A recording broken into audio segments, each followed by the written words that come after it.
Magandang umaga, magandang tanghali, magandang hapon, magandang gabi sa inyo pong lahat. It's me again, Angel Whisper 11, ang inyo pong lingkod na magbibigay ng mensahe sa inyo mula po kay God, sa Ascended Masters, sa Spirit Guides, Angels, Archangels, Universe, Ancestors, saan pa ba? Sa mga elementals. Ayan. Okay, so it's very late na today habang ina-upload ko to or nire-record, no. Today, let me say thanks, no, sa mga thank you sa lahat po ng mga patuloy po na nakikinig, nanonood ng ating YouTube channel. And syempre po sa mga bago po nating subscribers, maraming salamat po. And sa mga baguhan po na nakapindot dito, napadaan, yan, this is actually for you talaga, no? Kasi this is spiritual po talaga. So this is spiritual reading. So, magkaroon po tayo ng tipong love reading is minsan lang po yon. Pero minsan po meron pong pumapasok din po ng love reading sa ating spiritual. So ngayon po kukuha po tayo ng energy kung still meron pa po bang ginagawa sa inyo, no, o kung ano ba yung mga plano nila. Kung sakasakali lang, no, to kukuha lang po tayo ng ganyan ng info, no, sa ating po mga cards, no, and tingnan po natin kung ano po yung magiging flow. Okay, so start muna po tayo sa ating reading. This is just a quick reading, kasi medyo drain na rin po ang energy ko sa mga readings ko kanina sa mga clients and sa mga walk-ins na nagpagamot po. Okay, so let's start. So mahal na Diyos na sa langit, mahal na Kristo, mahal na Birheng Maria, mahal na Santo Niño, pakibasbasan po ng napakalalakas sa kapangyarihan, banal na dugo, banal na ngal, banal na espiritu, ang mga cards na ito para po ako po makapagbigay ng mensahe sa aking pong mga tagapanood. Naway kami po inyong iligtas, anumang kapahamakan, disgrasya sa kuna, at anong pong klase ng karamdaman na tukso, at bigyan po ng kagalingan ng lahat. Lalong-lalo na po yung may mga karamdaman sa spiritual. Maraming salamat po. Amen.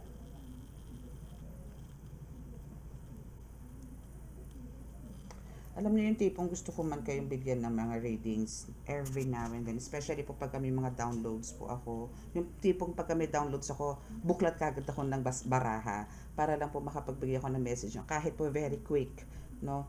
Kaso po kailangan po kasi syempre may mga greetings, ganyan. And syempre kailangan may pauna po tayo ng mga prayers para at least po andun po yung protection natin. Okay? So wait lang po. Okay. So, sa mga gusto pong mag-avail, malapit na pong First Friday. Ay, meron nga pala akong bago ngayon. Santo Niño po mismo, no, na medallion. Meron po ako. Excited na po ako. Tagal-tagal ko na po yung pinagawa. Hanggang ngayon, wala pa. So, yung Santo Niño ko po na yun is ganito po, no, nakakapa po siya. Tapos, sa likod po nun, meron po siyang mata. Basta papakita ko po sa inyo once na dumating po. I think, basta within this week po bago po mag First Friday. So, ilan lang po yun? 8 lang po ata yun, o 10. So, kung sino na lang po yung gustong mag-avail, hayaan niyo po muna sa akin magstay, no? Kailangan ko po kasing dasalan po yun ng mga ilang araw bago po ma-absorb talaga yung dasal na nilalagay ko. So, kung sino po yung gustong mag-order nun sa First Friday, magsabi na po. Okay? Santo Niño. Santo Niño. Ano po kasi ang Santo Niño sa akin napaka-milagroso niya sa akin. So, nakakita po ako ng ganun. Yun. So, hindi na ako nagdalawang isip pa. Okay. So, syempre, isa sa akin dun. Okay. So, your first card is 2 of Cups. So, someone is hurt.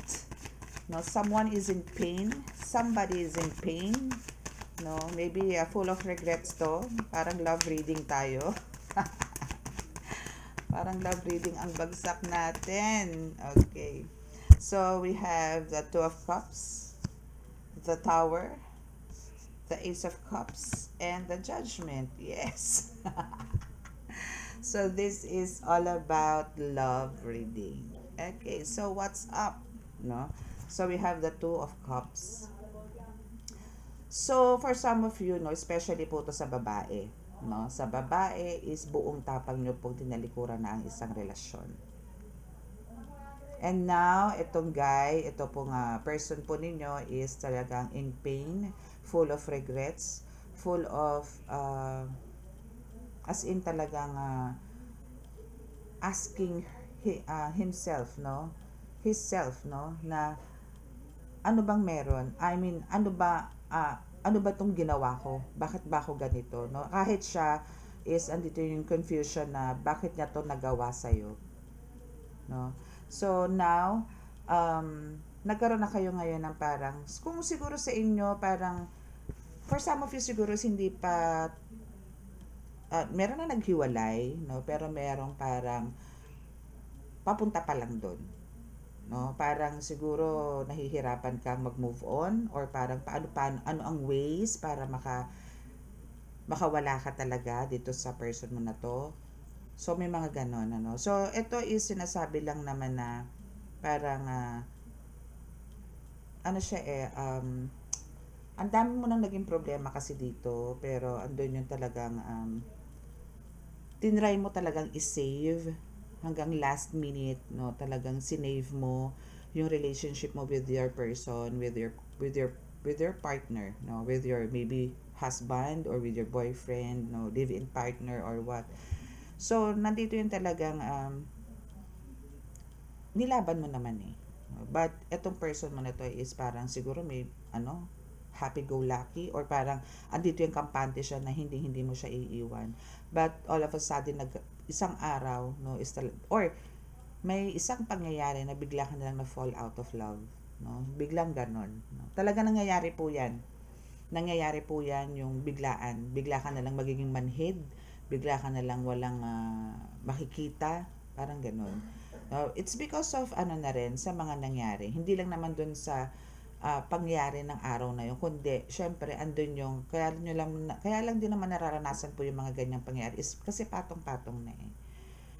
To the point na ito na gumraduate ka na, so pwede ka nang bigyan ng medalya as a magna cum laude, as a martyr. But andito ngayon dito sa Two of Cups is talagang nag-surrender ka na or you finally decided na to let him go, no? So gusto mong mag-move forward, gusto mong parang umalis or lumayo, pero you don't know how, no? So now we have the Tower here, no? So andito talaga yung you are suffering also, no? Hindi naman to mangyayari eh. I mean, nagkakaroon kayo ng magkakaroon ng kalabuan, nagkaroon kayo ng siguro diskusyonan, pero andito yung hindi naman po pwedeng siya lang ang magsasuffer yung person mo. Actually, ikaw, pero yun nga lang, eto na yung time na talagang ayaw mo na. So, parang alam mo yung kumbaga, itong tower na to na binuo mo, and andito yung wala ka nakikitang effort dito sa person mo. Now, bigla siya nag-explode, no? Bigla siyang sumabog, biglang gumuho yung tower mo. Which is talagang, pareho kayo nawala. Pareho kayo nahulog, pareho kayo na-fall. So now, nandito kayo sa matinding pagsubok sa relasyon ninyo. Na never pang nangyari noon, for sure. Okay? So now we have the Ace of Cups, na parang wala nang kapag-asa. No? Parang wala nang kapag-asa yung sa inyo.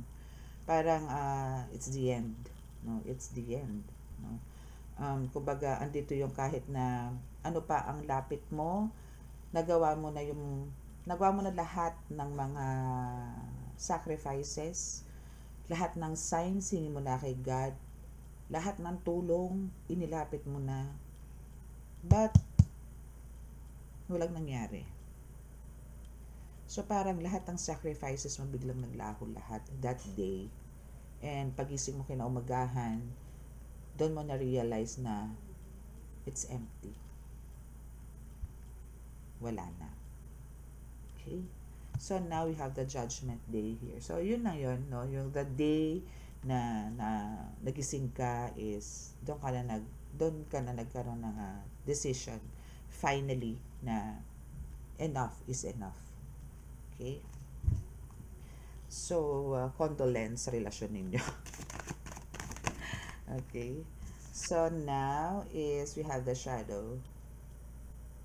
Actually, there's a black shadow or there's something inside dito sa person mo na you need sana to heal. You need sana to, kung hindi kayo healer, dalhin nyo po to sa isang manggagamot or ipag-pray nyo po siya, no, na malusaw po tong dark shadow na to, tong dark energy na to na meron po dyan sa person ninyo. I don't know kung maniniwala po kayo, pero for sure, manonotice nyo po yan. Obserbahan nyo rin po yung person ninyo. No? So, again, kasi kung talaga pong siya is case to case po yan, case to case po yan. Marami pong pwedeng silipin or tingnan sa mga kaso po ninyo. Po pwedeng hindi siya believer, kaya po siya pinasok ng dark shadow, or andito po talaga yung siya makamundo, kaya po siya pinasok ng dark shadow. Andito po yung sakim siya, kaya po andito ang dark shadow. So, andito rin po yung all of the above. That's why naandyan ang dark shadow. Okay? So, now we have the Ten of Pentacles. Yes. So, ang mangyayari po dito sa Ten of Pentacles, kung sa ibang tarot cards po, no, is andito po yung pag Ten of Pentacles is harmonious family, blissful family, full of love, no? Full of love. But here, no, we have the Ten of Pentacles here. Okay, so here, kung makikita nyo po dito, no, kung makikita nyo po to sa Ten of Pentacles, yung nakaraan, yung sa iba po, no, sa ibang tarot cards is andito po yung may happiness, may new house, may naglalaro po yung mga bata sa background, no. So, dito po iba. Ito po is nakikita nyo, talagang, ito is about a family matter, no, na talagang marami pong magsasuffer. Hindi lang po kayo, kundi pati ang mga kids, no. And also, kung meron kayong mga alagang mga mga pets, no, also, no, suffers. And also, yung mga taong iba pang nakapaligid sa inyo. Kung ito is talagang mangyayari na magkakaroon kayo ng separation, is marami po ang maapektuhan sa relasyon ninyo. No? Kung talagang matutuloy po itong separation na to. Okay? Actually, hindi pinag-aawayan dito ang pera. Wala akong nakitang pera dito. Kasi, pera, meron eh. No? Meron. No? So, this is about mental and emotional problem. No? And we have the Four of Cups and the Seven of Swords. Actually, dapat 5 cards nga pala ako. So, now dito sa Four of Cups is, andito yung, meron kang gustong patunayan. No? Meron kang gustong patunayan. At meron kang parang, alam mo yon na parang, this time, gusto mong i-keep yung maybe love, respect, dignidad, no? Dignity sa sarili mo. No? Parang andito na yung naawa ka na sa sarili mo. That's why you give up. Okay. So, parang, ayun, self-respect ang kailangan mo ngayon dito. Na para sa pag-grow mo na rin. Masyado mabigat tong tong reading. Okay. So, now, we have the Seven of Swords, which is, talagang siya yung nagsasuffer ngayon. Which is your husband, boyfriend, or what, no? Basta yung person mo, no? He suffers a lot. Kasi siya yung hindi ngayon makakilos, hindi makapagsalita, talagang super siya, in pain. Talagang kung lungkot, talagang nasa kanya. Okay? Kumbaga, ikaw dati, niriridingan ko dito, no, is lagi ka nasa stuck energy, siya ngayon na nandito. Siya ngayon na nasa stuck energy, na siya yung parang nakagapos, hindi makakilos. Tindi nakatali na siya dito, tapos nakaano pa siya. Alam niyo yung sa police, yung ang tawag doon, handcuff. Ang tawag doon, posas. Tagal ko nag-isip. Okay, posas. Okay, so we have the Queen of Cups. A Queen of Cups. This is a Queen of Swords. So now, wow, ang tapang mo dito ha. Look at the Queen of Swords. Talagang inend mo na. Parang, alam mo yon yung heartbeat. Parang ikaw mismo ang nagtanggal ng, parang ang communication, ay, hindi, ng connection ninyo, no? Kayo, ikaw ang nagputol. Ikaw, na Queen of Swords ang nagputol. Okay, so now we have the Knight of Pentacles. But dito sa Knight of Pentacles, no, is sinasabi dito na kumbaga ilalaban niya and pipilitin niya maibalik or maibalik ka ulit or maging maayos ulit kayo. But there's someone, no, or somebody or a group, no, na parang still talagang, alam niyo yon, talagang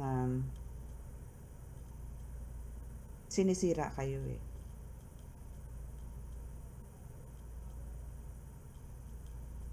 Meron. Okay? So now we have the Chariot here. Parang wala siyang laban sa'yo. Lakas mo. Bakit? Wala na siyang laban or parang wala na siyang mai-reason out. Dahil alam niya tama ka eh. Wala na. Pipi na siya dito.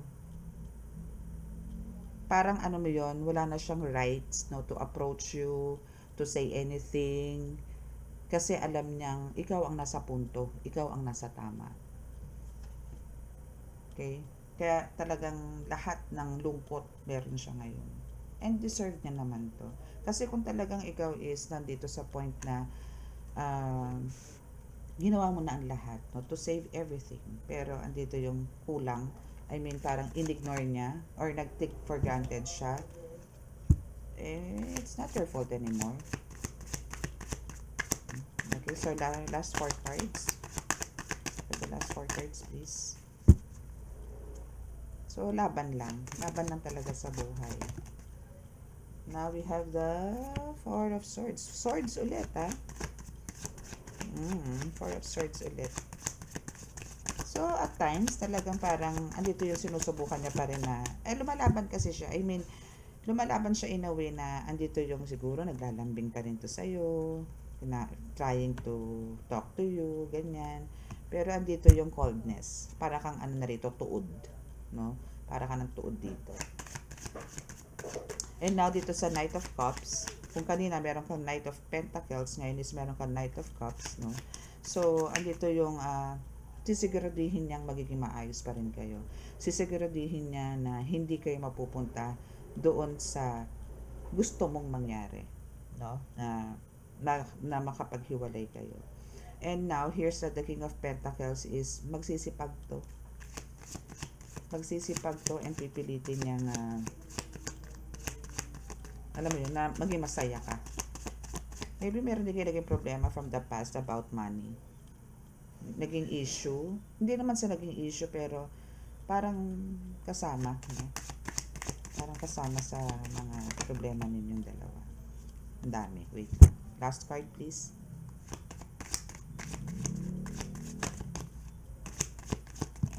Ang dami. Dikit-dikit naman. Dalawa na naman ang bumaba. We have the Wheel of Fortune and the 3 of Cups.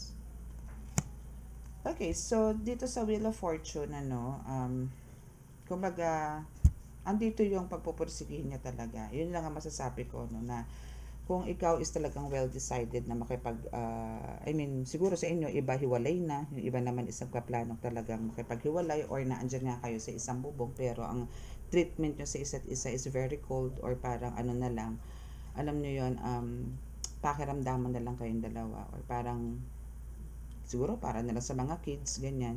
So, now is, andito yung pipilitin niya pa rin, na kahit na alam niya na andun yung bato ka na, is pipilitin niya pa rin makuha ulit yung loob mo, or mapatawad mo man siya sa kanya mga ginagawa. Pero, ganun pa man, ang advice ko sa inyo, hanggat hindi po humingi na sorry to, hanggat hindi po to nagsasalita sa inyo, para maging klaro ulit ang relasyon niyo for the second time. Kung ito is first time na nangyari, then go. Pero kung wala pong talkies, wala pong parang pakiramdaman lang, hahalikan ka lang, ganyan, lalambingin ka lang, tapos ganun na ulit, no? Ay wag, please, no?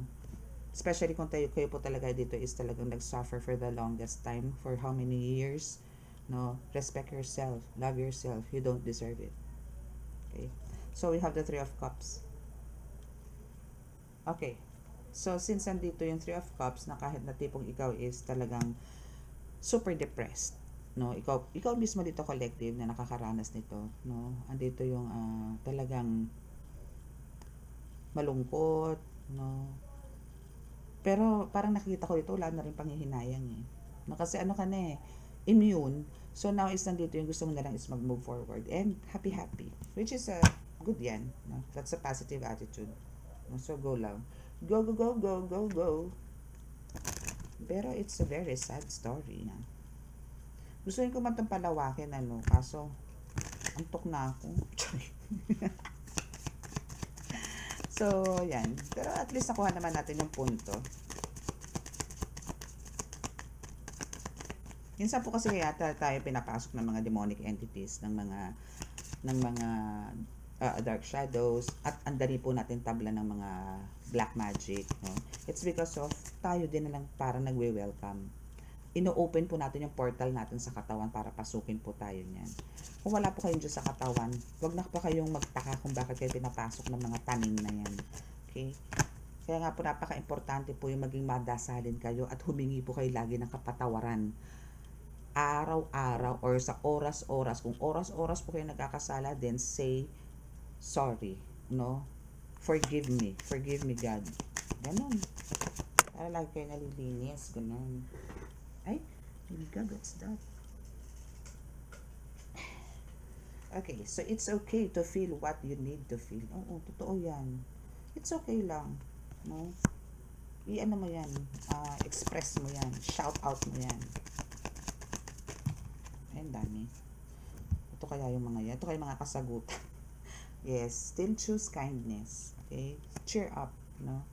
Still, wag, parang kung kayo lang ang merong problema, kayong dalawa lang. Close mo na doon. Wag ka nang mandami ng iba. Okay? And we have devotion unites me with the infinite. Yes. Okay, so devotion unites me with the infinite. Keep praying. So yung devotion mo naman is talagang ito yung parang alam mo yon, nagkakaroon ka ng mga good things, no, na talagang nangyayari sa buhay mo because of your devotions, because of your faith, because of your being true to yourself as well. Okay? So I trust in my gifts. Yes, trust. Trust it. Kasi ano yan, deserve mo yan. And alam ko matagal mong minanifest yan. So, deserve mo yan. Kung ano man yung gifts na sa'yo, deserve mo yan. Okay? So, kung ano man yung mga trials na nangyayari sa'yo ngayon, obstacles, relationships, no, ma-overcome mo din yan sooner. Okay? Just keep on praying. Okay? So, where there is a will, there is a way. Correct. Ang ganda, no? Where there's a will, there's a way, always and forever. Take the weight of the world off your shoulders. Take the weight of the world off your shoulder. So parang ano lang, chill lang, okay? So parang just go with the flow. Wag mong parang masyadong dibdibin. And I know you're a strong person, no, na kaya mong i-balance pa rin yan, na kahit na may mga ganyan kang struggles na nangyari ngayon, especially kapag family matter. For sure noon is talagang parang down na down ka, but now dito yung talagang lumalaban ka. It's because of God, no? Kasi andyan si God para bigyan ka ng lakas, bigyan ka ng positive thoughts, no, para maayos mo pa rin yung buhay mo sa araw-araw. Okay? So, let's ask 3 cards here. Decide. My goodness. You decide. And offer your love. Wow, ano to? Second chance. You need to offer your love daw. Okay. Then, be mindful with your money, honey. And compassion for all. Be gentle with yourself. Always naman, di ba? Kailangan talaga, lagi tayong gentle sa ating sarili. Or love ourselves, no? Love yourself, kumbaga. So now is andito yung kailangan mo talaga mag-decide, no, fine, yung talagang as in ano ba talaga. Pero kung andito yung pagbibigyan mo tong person mo, no, just make sure na okay, so yon, no, ulitin ko na lang, no. So decide. So yon, kailangan mo mag-decide talaga ng yung hindi mo pagsisisihan for life. No, kailangan, this is a very tough decision, ano. Again, kung ikaw dito collective is a girl, no, na nandito yung parang nag-fall out of love na dito sa person mo, then kung halimbawa kasal kayo or talaga may family kayo, kahit yung iba nga nagli-live in, ano, make sure na hindi mo rin pagsisisihan sa huli. Kasi, again, yung pagkakaroon ng buong pamilya po is talaga nakasalalay po sa babae, sa nanay, no? So, hopefully, pagka nakapag-decide ka is, ask, no, again, for the last time kay God kung tama ba yung magiging decision mo sa buhay, no? And, offer your love, no? Maybe, offer your love to somebody or to everybody pa rin, ano? Kumbaga, wala ngang damay, no? Kung kayo lang ang may hidwaan, kayo lang ang may samaan ng loob, kayo lang dalawa. Huwag na idama yung ibang tao. Lalo na sa bahay, mga anak mo, mga friends mo, ganon. Ano pa rin, chill ka lang. Okay? So now, still we have another reminder na be mindful with your money, honey. So again, kailangan mo dito medyo save, no? Again, more on needs, not on wants. Okay? More on doon sa kailangan, hindi po doon sa gusto. Okay? Ganun po. No? And compassion for all and be gentle with yourself. So, yun lang naman, parang almost the same sa over your love, na kailangan nyo po talagang spread love, no? Ganun. Share your love, parang ganun. So, be gentle with yourself. Huwag ka masyadong, magpanic, no? Or magpaka-depressed, magpaka-problema, dahil hindi naman yan ang gusto sa'yo ni God. Ang gusto sa'yo ni God is yung maging masaya ka. Maging happy ka, no? All, whole day, no? Every day, na ganyan. Yan ang mga gusto niya sa'yo. Okay? So, yun lang, pwede kong i-advise sa inyo, pag-isipan niyo pong maigi. Okay? But, for some na andyan pa, no, magkakasama pa, pag-isipan niyo pong maigi. Dun sa mga talaga nakapag-decide na, talagang wala na, I know, medyo mayroon lang, parang kailangan nyo lang ng space and time, no, para papag-isip-isip yung mga pagkukulang sa isa't isa. For sure kasi ganun yan. Okay, so bow your heads for the healing.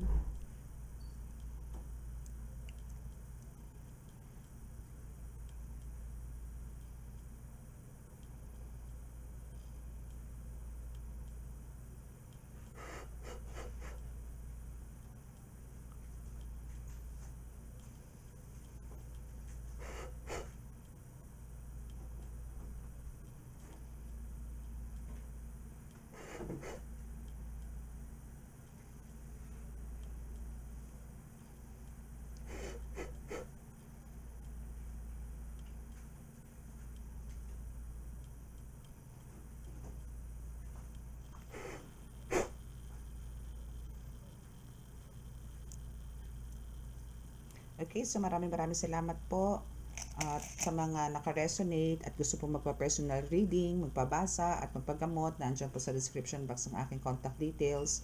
At sa mga nais pong mag walk-in, pwede rin naman po, no? Pero kung malayo naman po kayo is better na po yung online. And sa mga naka-resonate, hindi po nakaka-subscribe, please click the subscribe button and paki-like and share and click the notification bell para po updated po tayo lagi sa reading. Okay? So maraming salamat po. God bless us all and love, peace, and hope!